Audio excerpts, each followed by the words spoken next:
Just have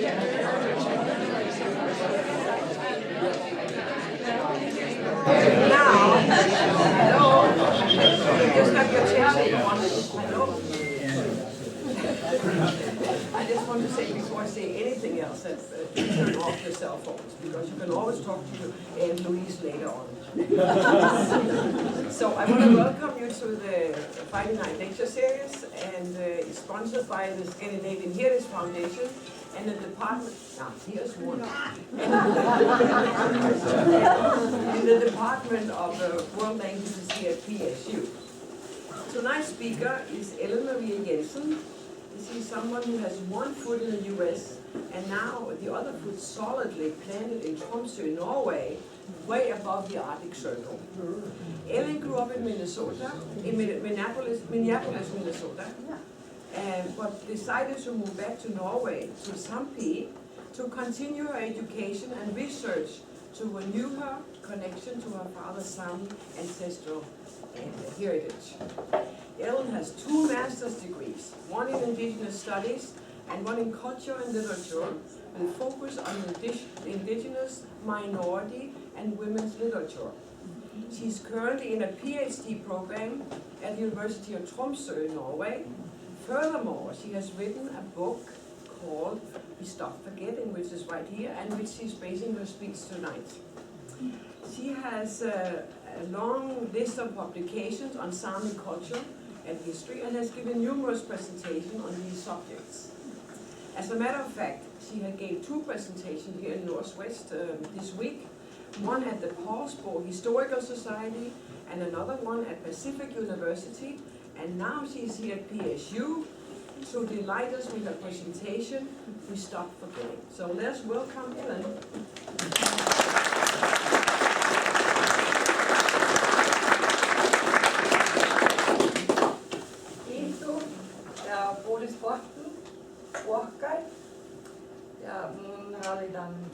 Scandinavia Heritage Foundation.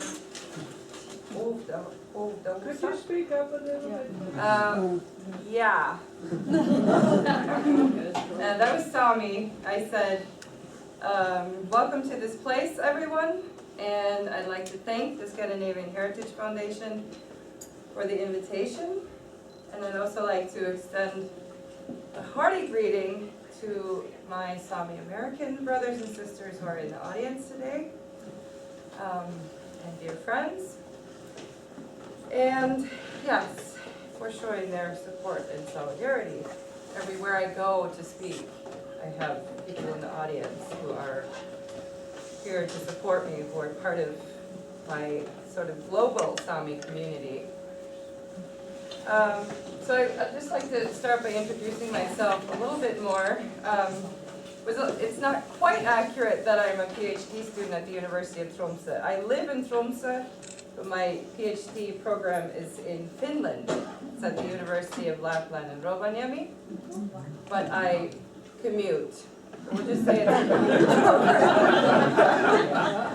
Obviously, you know the geography much better than some of my other audiences. So I basically just go there some weeks out of the year, but I work at the University of Tromsø. I've also been living in Finnmark, in Inner Finnmark, in Tana.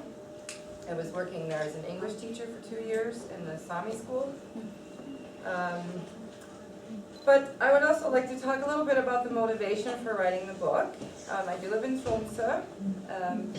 I moved there in 2003. But before that, I had lived in Oslo as a child. So I gained citizenship when I lived in Oslo. But I knew very little about my father's Sami heritage. I knew that we were different. I knew that we were from the north. How many people here have roots in northern Scandinavia? So, I don't know if you know, if you've heard this, like, well, but they're from the north. They're different, yeah, they're from the north. So I even heard that in Oslo, growing up. And I didn't quite know what that meant. I knew that people would say that my grandmother spoke Norwegian, but she didn't speak the best Norwegian. I didn't quite know what that meant either. Of course, I learned bokmål, I learned Oslo dialect when I lived in Oslo, which I forgot later. So I didn't quite understand how it was that somebody from Norway could speak bad Norwegian. Well, it became clear later, much later. So my own history and story, in a way, is tied into the stories in the book and into my research. So, does anybody remember the 1994 Winter Olympics opening ceremony?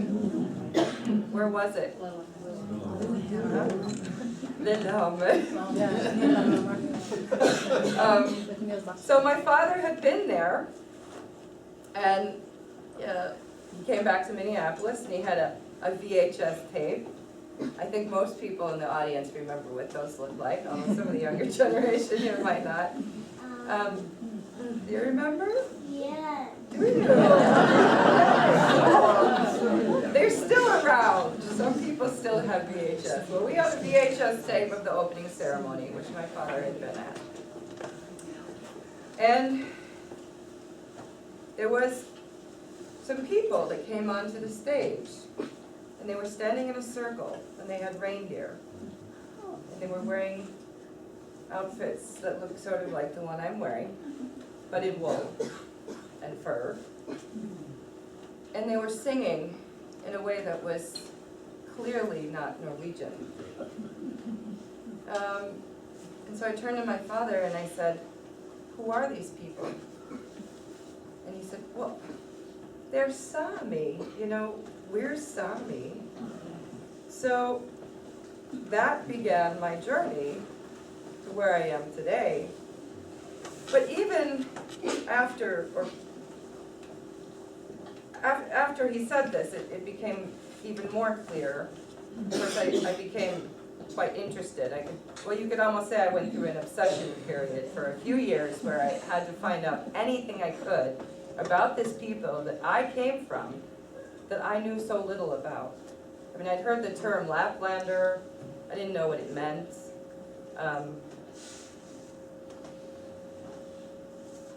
Yes. So part of what became very clear, the more I started thinking about what sort of set us apart, what made us different in many ways from my friends and the people in my community, was that we had this storytelling. It was very important for my father to tell me the stories of where he was from. And when I returned to Sápmi and started to meet Sami people, it became clear that the way he tells a story is very similar to the oral tradition. So it was always about how we were connected to the larger network of relations, the fabric of relations in the community. So anytime he would tell about a person, it was always about the way we were related to this person. And they say that the Sami are the only people that know who their 8th cousins are. So it starts to make sense for me.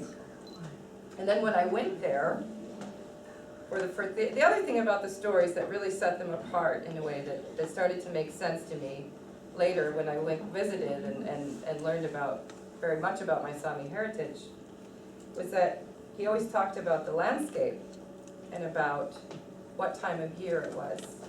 Was it the time of the midnight sun?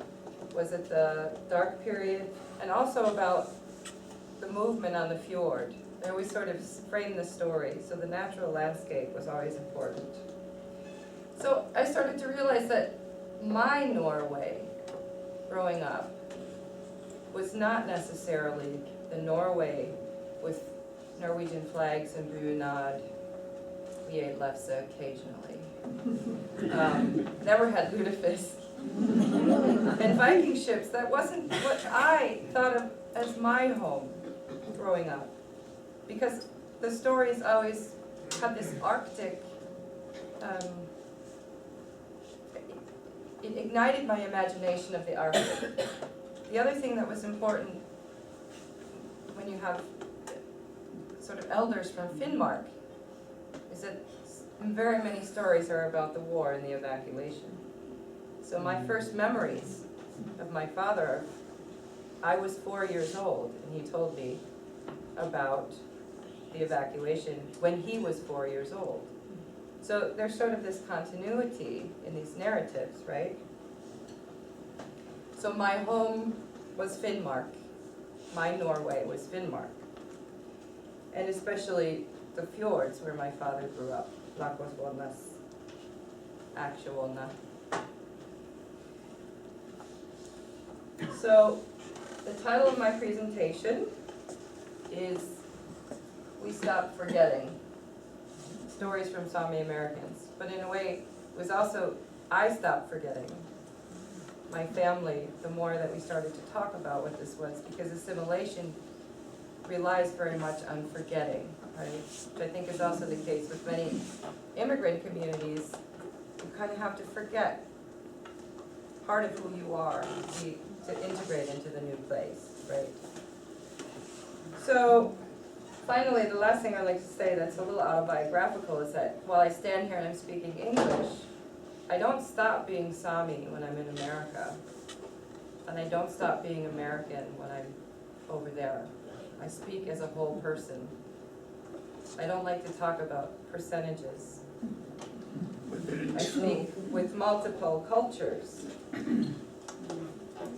So, my book is based on my first master's thesis in Indigenous Studies. I had no intention of writing about Sámi Americans, I'm sorry, but when I went there.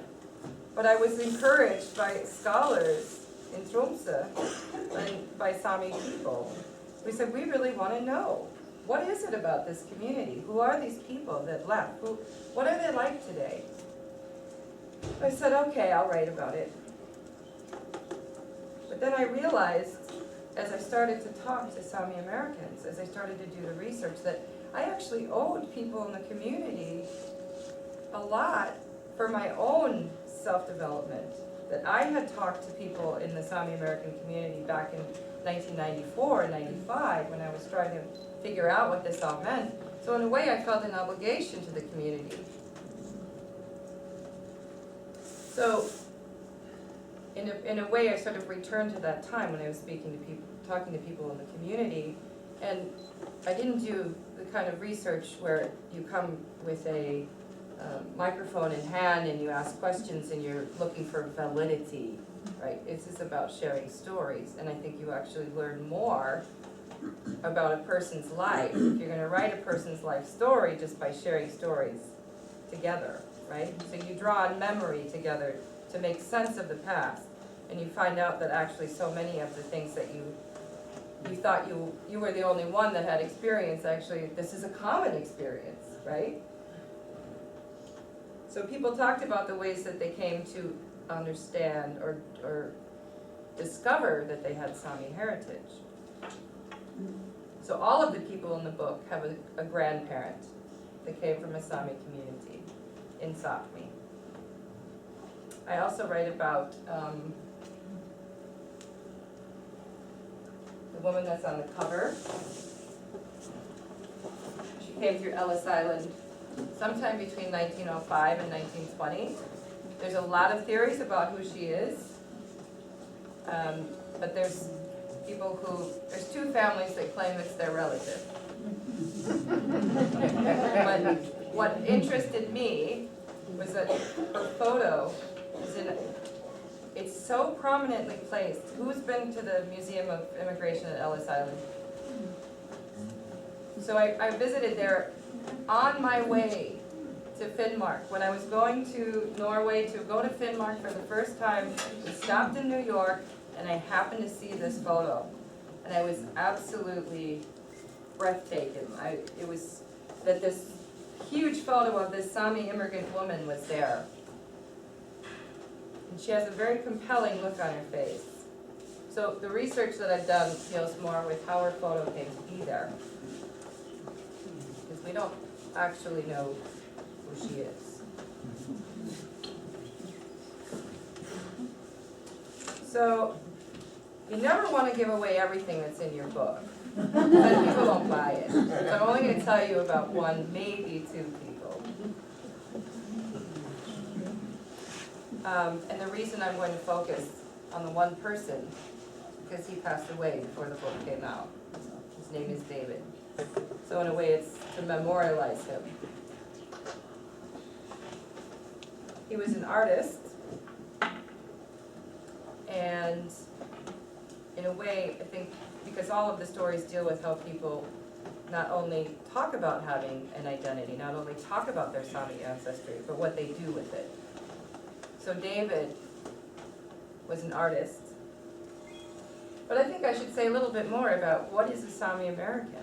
The Sami Americans in the room know what that is. Of course, this is where people came through. Not everybody. There's a lot of people that speculate that the first Sami that came to North America came to New Sweden. They were Finnish-speaking Sami from the Tornio River Valley that were working for Swedish people in New Sweden in the 1600s. This is where we know millions of people passed through. Now, if you can imagine, who's been to Inner Finnmark? A couple of people? Imagine the people from there in 1900 coming here for the first time.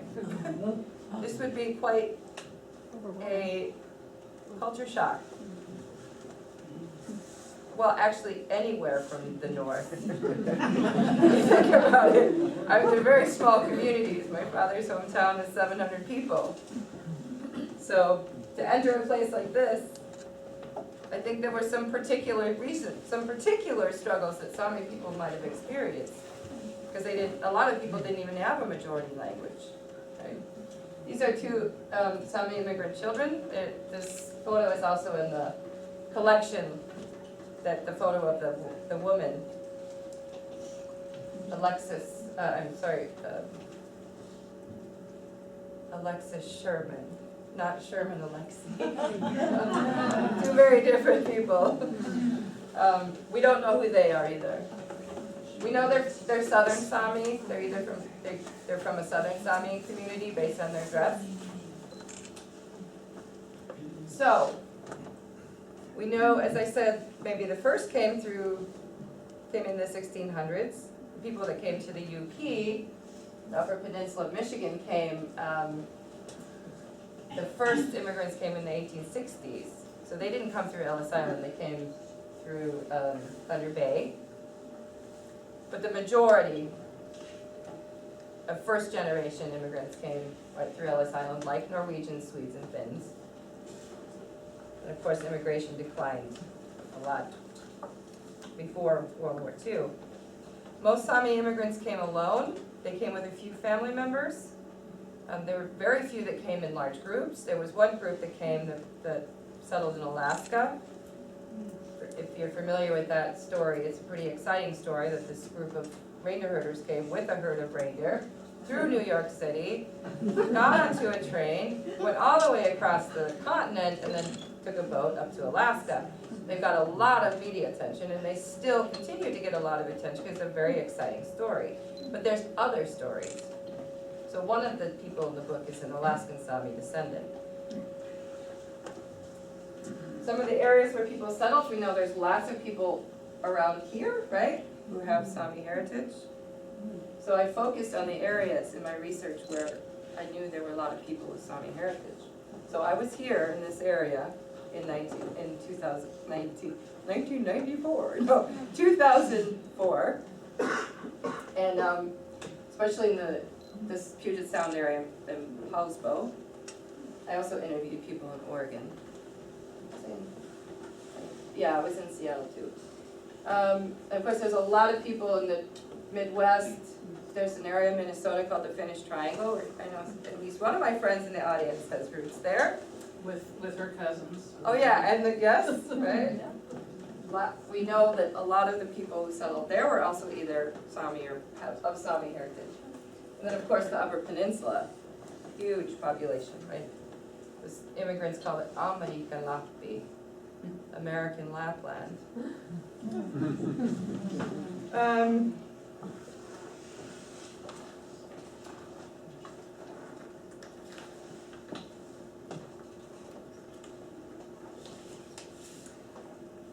So there's an estimate that there's at least 30,000 descendants of Sami immigrants, or people in North America with Sami heritage. The vast majority don't know.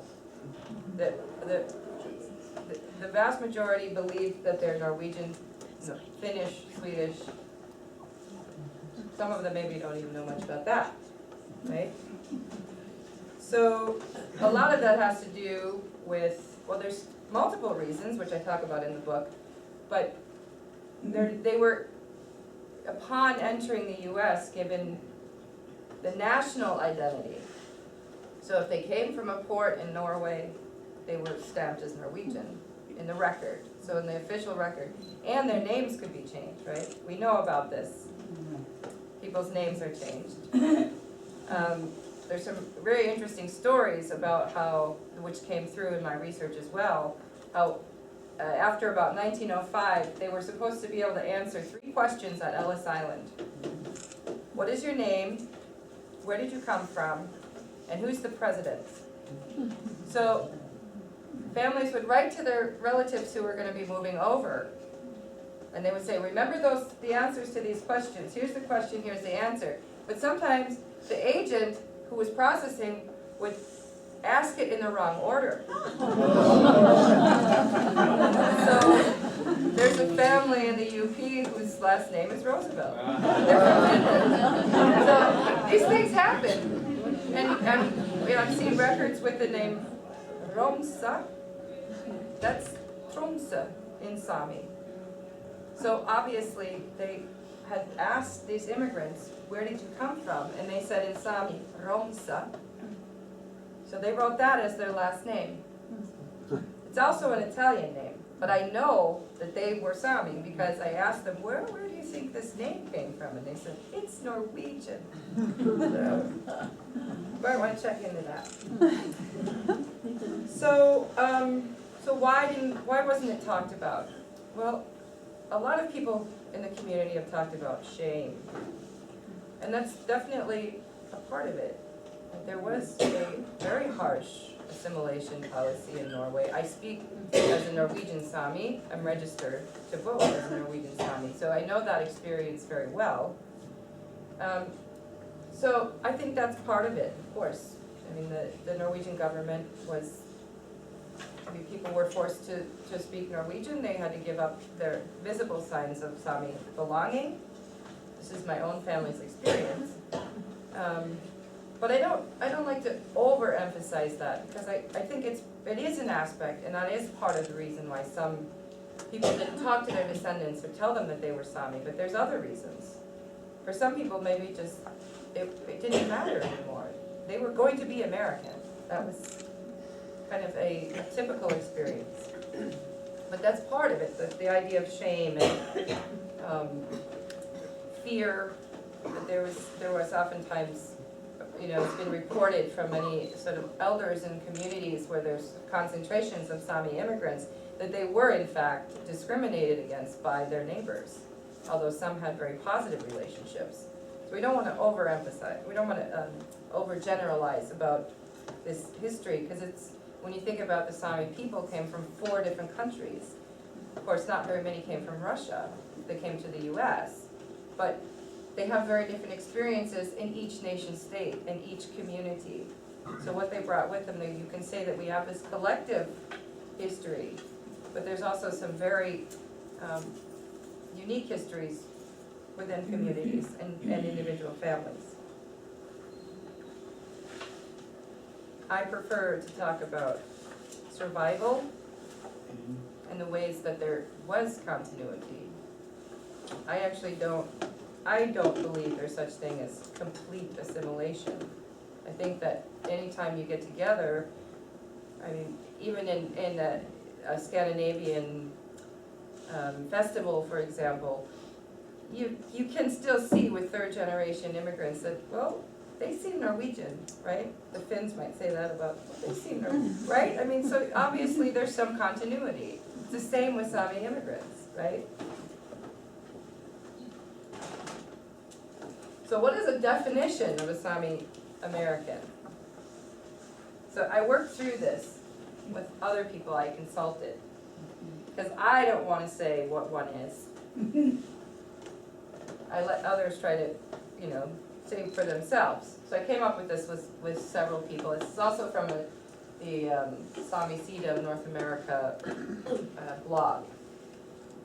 Largely of mixed cultural descent, Sami Americans are those living in North America who have chosen to identify with the cultural birthright.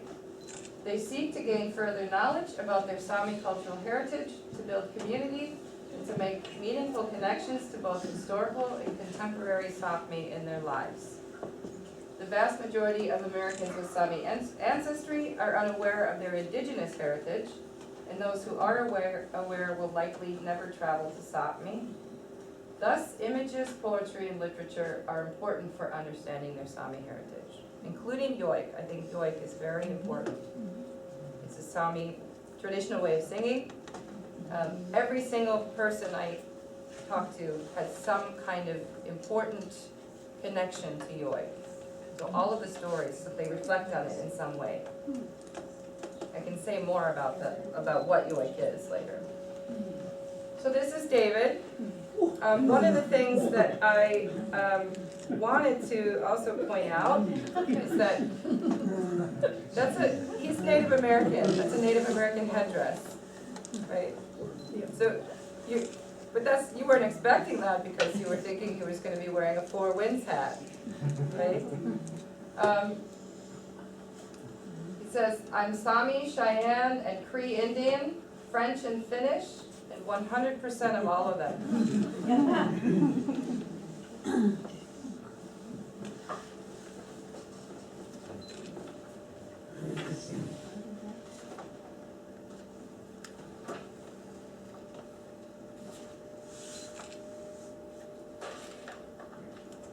So, David embodies what we would say hybridity, right? He's a person of mixed heritage. One of the things I really value about him is that he always talked about his Sami grandmother. So he lived in the Native American community. His father was Native, and he was a Native American artist, but it was his grandmother that taught him the techniques he used to make his Native American art. His grandmother was a Sami from Finland. He knew that she had been a reindeer herder before she came to North America. She came in about 1900, around the turn of the century. She always told him about her life in Sápmi. She probably used the word Lapland. She talked about the northern lights, about the migration of the reindeer. She told about how his mother was born in a lavu.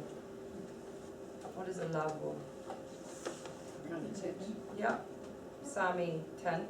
Looks like a teepee, but it's different. He remembers her singing, and then she would go into yoiks. So it'd sound like a hymn, and then she would start yoiking. But he grew up around Indian singing. That's what he called it. And he said, I just thought she was from another tribe. It sounded like she was singing Indian, but she was just from another tribe. She taught him how to work with leather. She taught him how to sew. She brought her traditional knowledge with her from Sápmi. She became a very sought-after seamstress. He says she made custom clothing for rich people. Those were his words. But what I love about this story is that she taught him, it was through her hands that he learned to sew, that he learned the techniques. You know, sewing with leather, I mean, I don't do this, but does anybody sew leather? There's a particular technique, right? And there's a technique that is when you're working with fur. And she really encouraged him. He also, his mother didn't want to be Sámi. She didn't want to be Finnish. She wanted to be American. So it was his grandmother that encouraged him. And the mother didn't even want him to do native art, even though she had married a native man. She wanted him just to forget all of that. So, although he understands why, if you read his story, you can understand why I mean, it's clear that she had profound reasons why she wanted to hide. She had experienced things that were pretty traumatizing. So, but the grandmother encouraged him.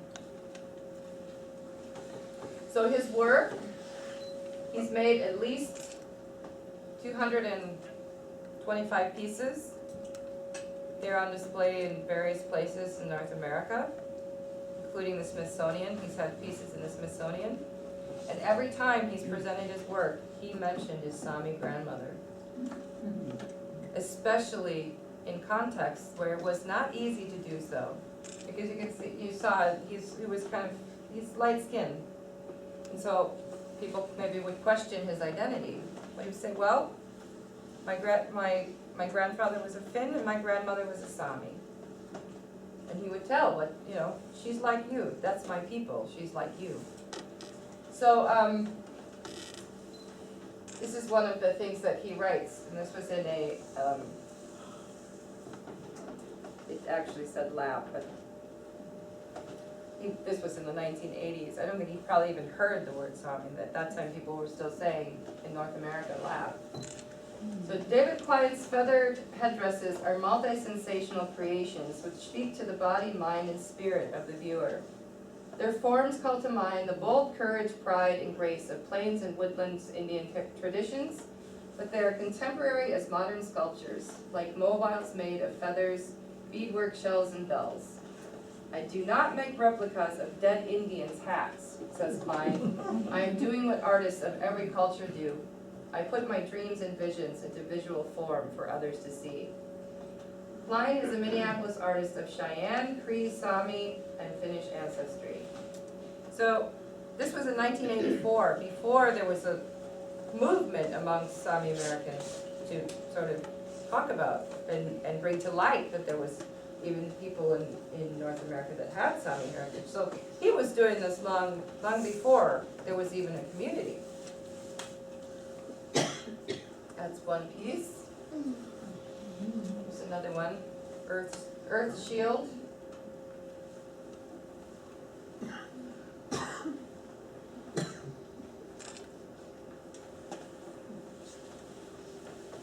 So, before we get to that.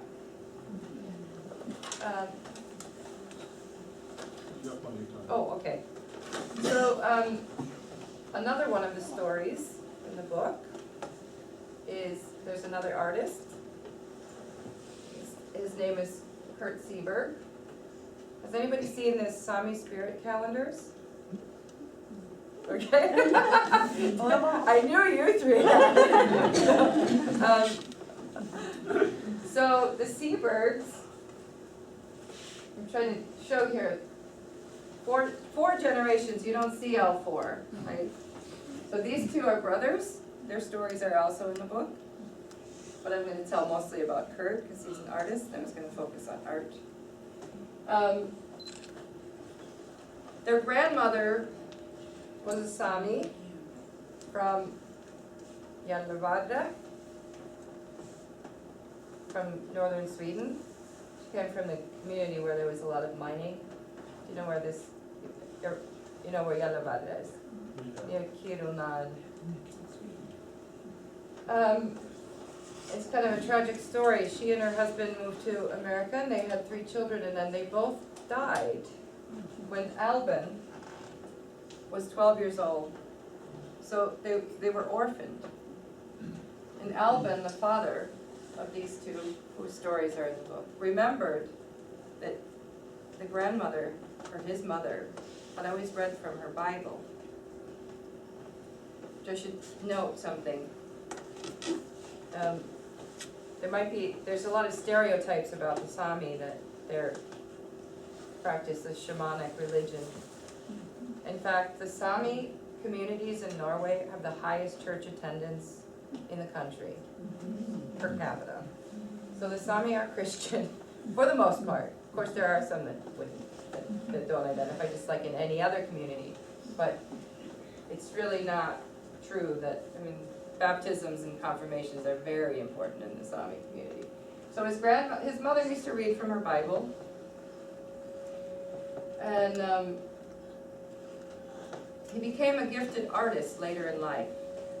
That was part of his memory. You have to read the book to hear about the Bible.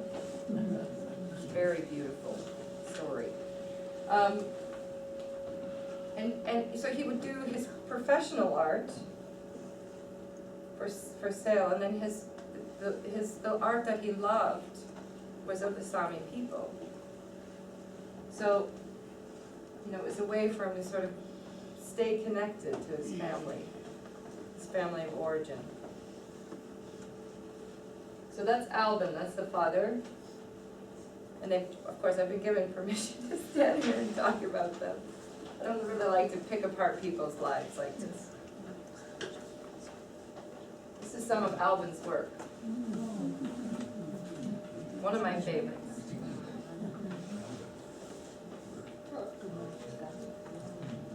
So, again, this talk, you know, it reminds me a little bit of how, if I was an artist like this, how I might imagine his stories, right? If he had heard these things growing up from his mother, looks in some books, I mean, this is what he imagined, right? Our Sami man, this is, actually this landscape looks a lot like East Finnmark.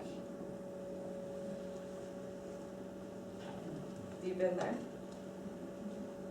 Does it remind you a little bit of it? Yes. Around Vadsø? Yes. Yes. We have a common friend, or your relative.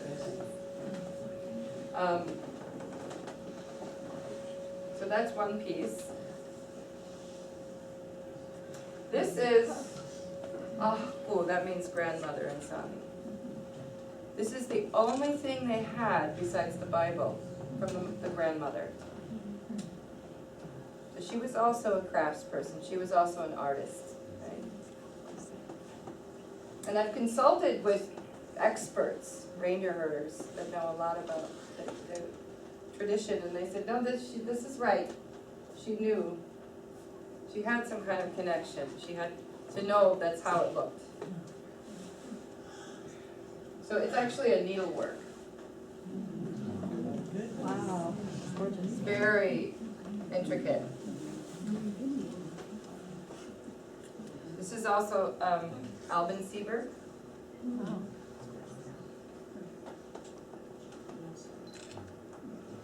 So he had different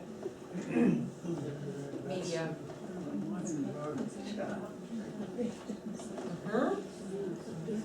Swatband, this is called Swatband.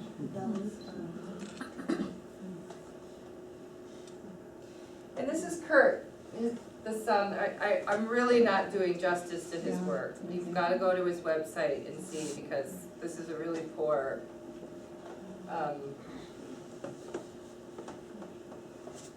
scanned image. He is mostly pointillism, doesn't he, Ellen? Mm-hmm. Yeah. So this is his artist statement, which I really like. More than anything, I am indebted to my ancestors, to my parents and forebears, Swedish, Sami, and now American, who learned to survive and thrive in a land that was not always forgiving and through times of great peril. Without their struggles, without their determination to live, I would not be here to witness the mystery of being alive on this beautiful earth. Whew. So this comes from the Sami Spirit calendar. And the name Sami Spirit, it's not what you think. It comes from the Sami movement, the direct translation of Chaya Sami Vongya, in the Sami language, Che Asve. It's the movement that's similar to AIM in North America. And they have this protests, they were protesting that there was going to be a dam built that would close, that would dam the Alta River and would flood an entire Sami village, reindeer herding village, and also just change the course of the river for all time. That the Sami had relied on since time immemorial, really, fishing as well as, well, it's a source of cultural meaning as well. So in the late 1970s and 80s, they had protests and they had signs in English. So they had directly translated this to show Sami spirit, which was show that you're Sami by wearing Sami clothes, by, by not being afraid to speak the language publicly.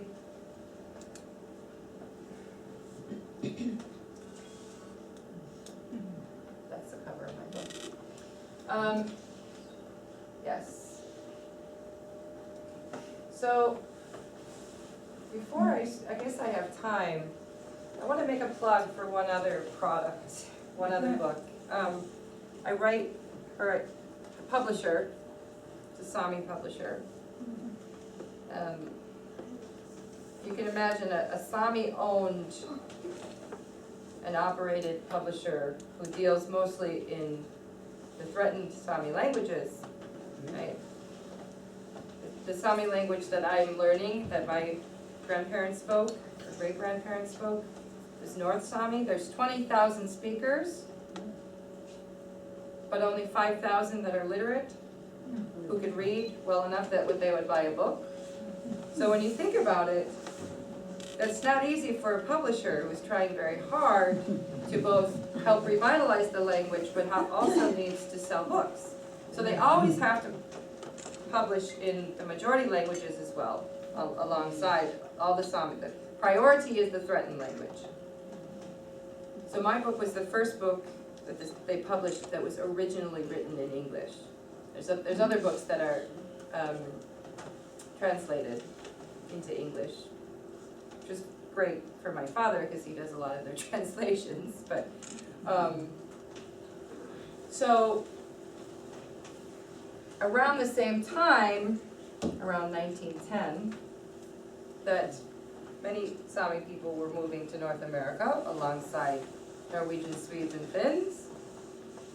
The first book ever published in the Sami language, well actually, the first book ever published in the Sami language was the Bible. So the first secular book written by a Sami, published in the Sami language, came out in 1910. And it was called Muistella Sami Birra, which means, in English, quite an accomplishment. It was a collaboration between a miner, the mining executive in Jukkasjärvi, a Danish woman, a Danish ethnologist, and a reindeer herder, a man by the name of Johan Tori. Tori was actually from Kautokeino, from Norway, but his family had been forced to move because of pressures on the land and movement of borders and things. So they moved to Sweden, but he was originally from Kautokeino. And he wanted to tell of the Sami people's plight, or the life of reindeer herders, and what it was like. And the woman, her name was Amelia Demont, she also wanted to learn about what was happening in the north, what was happening to the reindeer herders. She was also part of a movement of this salvage ethnologists that were trying to sort of document cultures that were threatened. And so she came to the north, she learned to speak Sami in a year, and Tori, who could, he probably didn't have very much education, but he was able to write enough to write little tablets.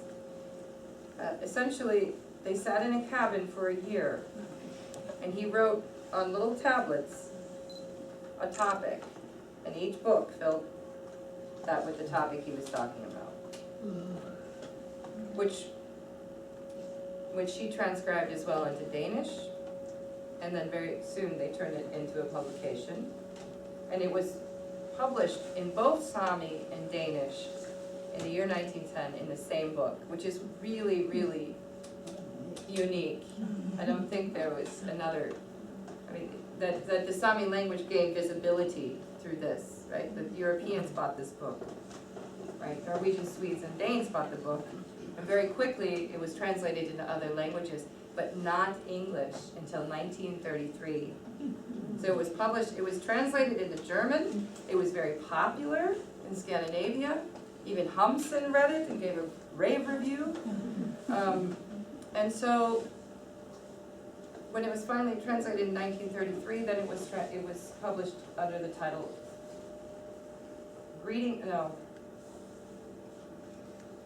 Turi's Book of Lapland. I'm confusing it with Nils Aslak Valkeapää's Readings from Lapland.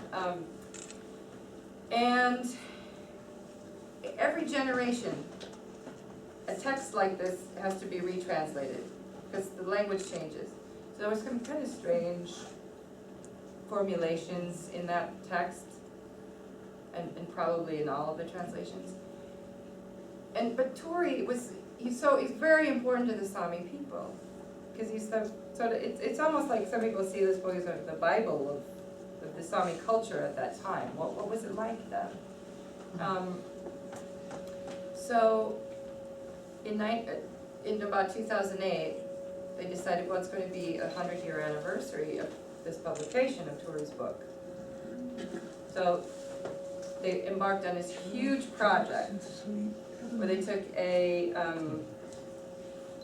there was a linguist, a Sami linguist, who retranscribed all those notebooks. I mean, stacks and stacks of notebooks. And Turi didn't use any punctuation. And so there's some interesting constructions, and it's very oral, right? The story, you notice how it's like you can hear him speaking when you read it. And then it was translated directly into English from Sami. The English translation from 1933 went through Danish.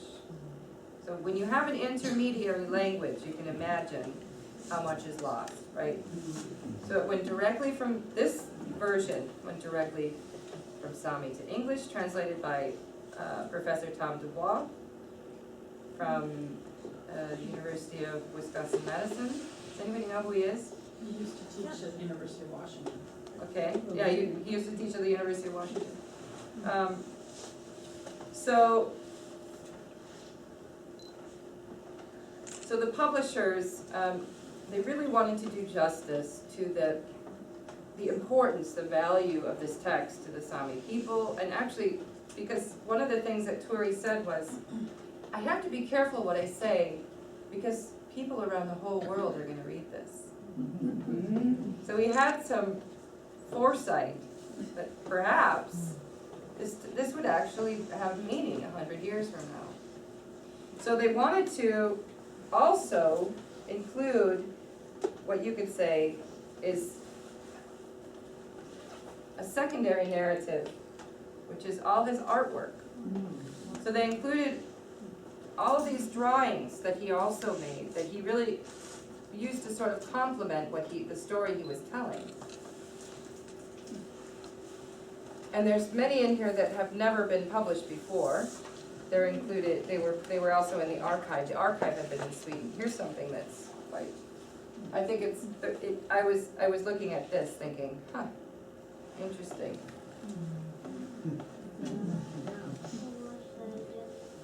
Turi's, of course, had probably much less modern materials than, I mean, if he was doing this in a cabin. I'm not sure that this is Albin's work. I just think of it because he did this at the same time that his mother came to North America from the same area. So there's some connection there. He was also his family was under the same pressures, right? People were losing land because of the mining. So I only have about 10 minutes left, so I'd like to open up for questions. So I'll have 2 books. I'll be signing my own. Yeah, so questions about either? I skipped some of the text here. I didn't even follow this. It's just there for, yes? What percentage of the Samis living up in Nordic are literate? Oh, I mean, they're literate in Norwegian, Yeah, but in the language. No, Oh, or not in their own. not in Sami. their own Okay, language. okay.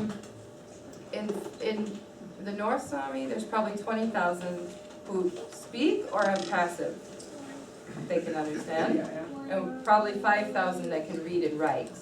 okay. There's a large population of people who grew up in traditional areas who can't write and read in Sami, but they know all these old words. They have hundreds of words for reindeer herding, things that no other people know.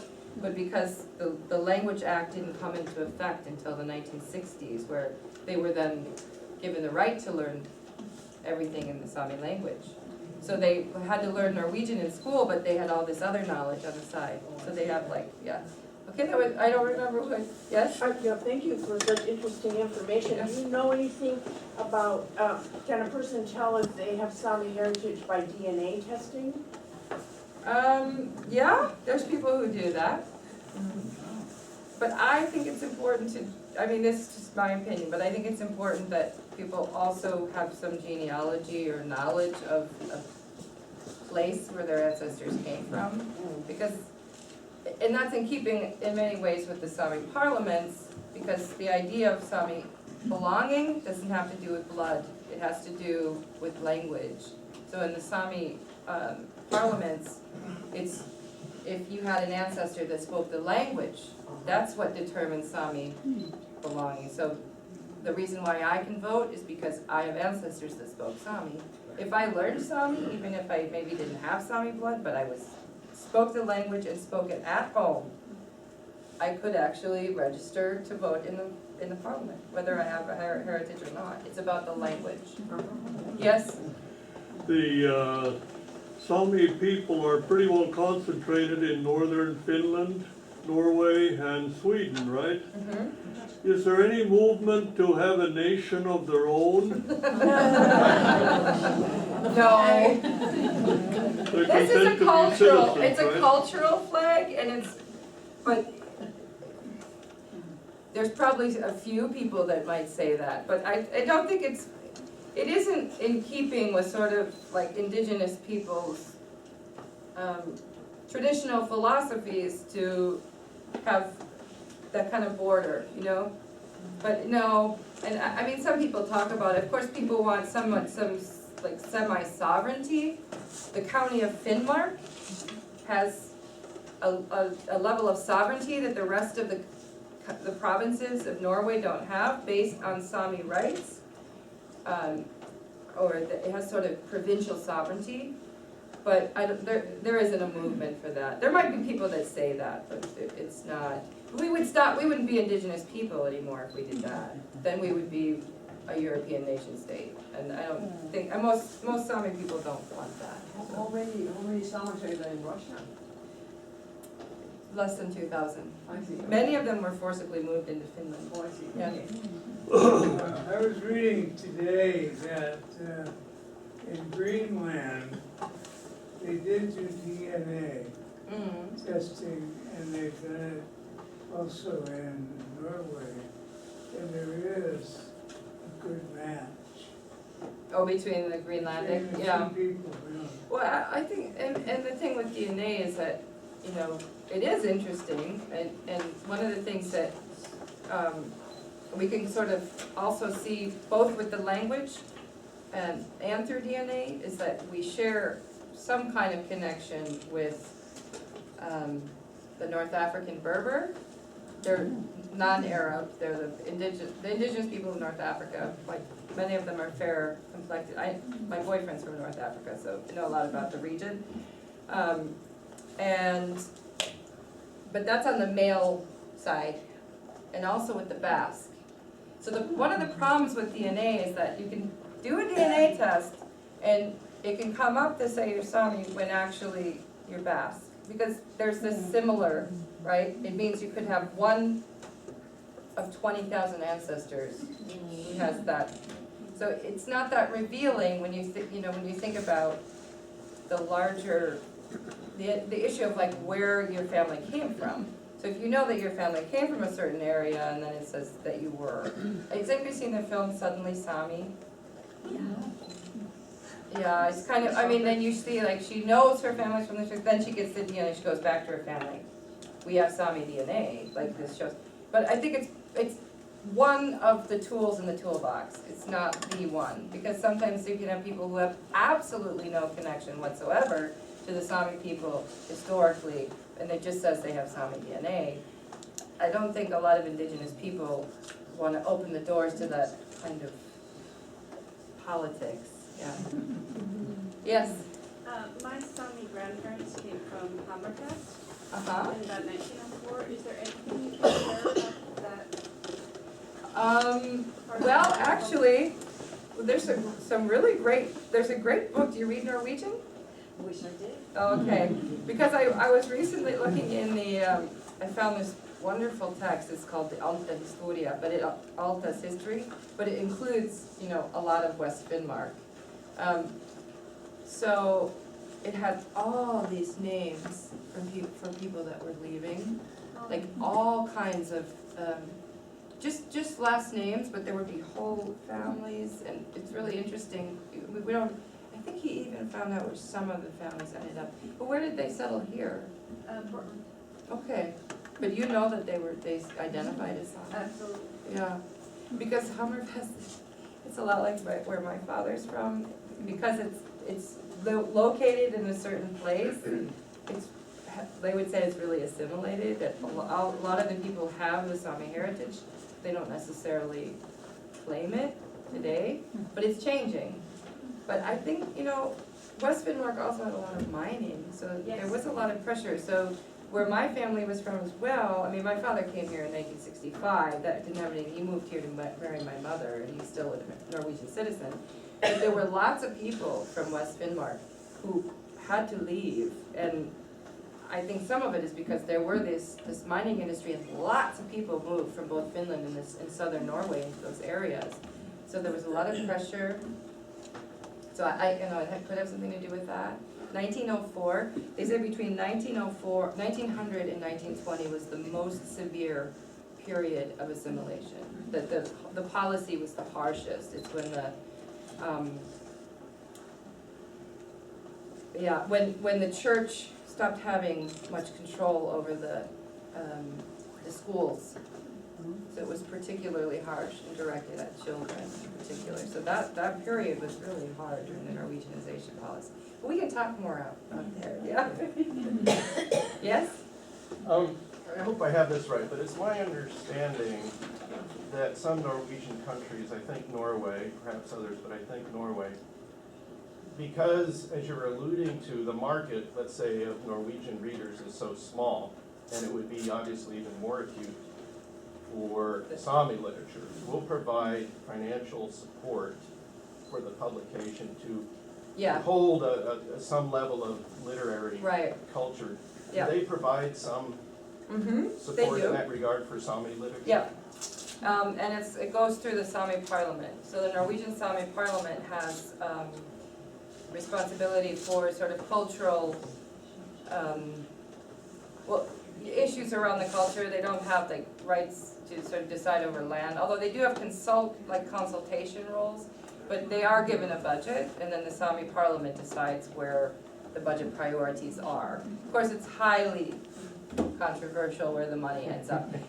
But this publisher also feels they write a lot of textbooks for the schools, so they are working a lot with literacy in general.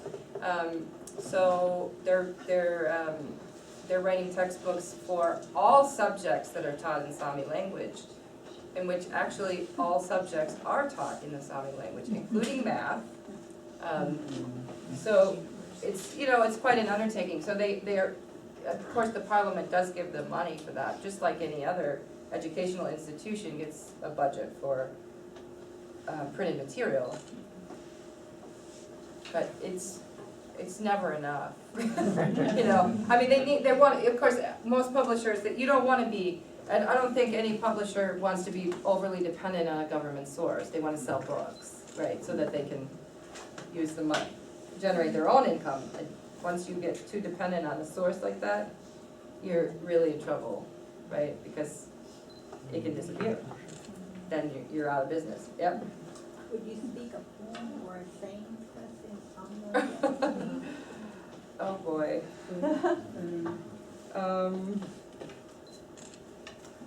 Poem. Or saying, whatever. What was the question? I can sing a little bit. I see. You'll keep it. I'm nervous though, it just sings. Close your eyes.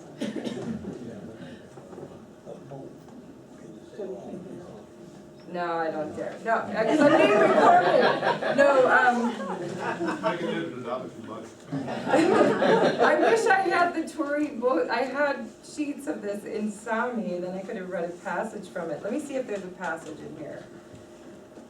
I don't dare when I'm being recorded, because I'll make mistakes. I can speak some.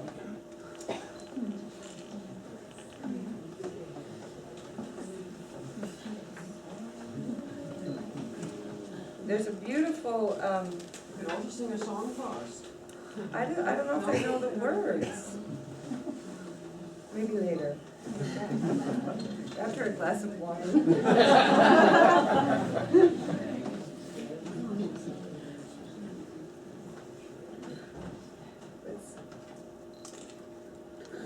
I can't find any passage. Jeg kan jo snakke godt norsk. Om noen vil prate norsk, så kan jeg prate norsk med filmer.